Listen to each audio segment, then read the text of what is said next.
வணக்கம்.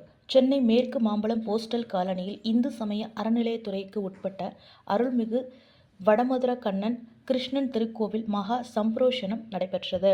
முன்னதாக காலை 10 மணியளவில் வெகு விமரிசையாக வேத மந்திரங்கள் முழங்க இந்நிகழ்வானது நடைபெற்றது.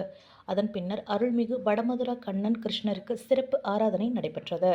இதில் சிறப்பு அழைப்பாளராக தி.நகர் சட்டமன்ற உறுப்பினர் ஜே. கருணாநிதி, சென்னை மாநகராட்சி மாமன்ற உறுப்பினர் உமா ஆனந்த், இந்து சமய அறநிலையத்துறை இணை ஆணையர் ரேணுகா தேவி, உதவி ஆணையர் பாரதிராஜா மற்றும் முக்கிய பிரமுகர்கள், பொதுமக்கள் கலந்து கொண்டு சிறப்பித்தனர். அதனைத் தொடர்ந்து பொதுமக்களுக்கு பிரசாதங்களும் வழங்கப்பட்டது.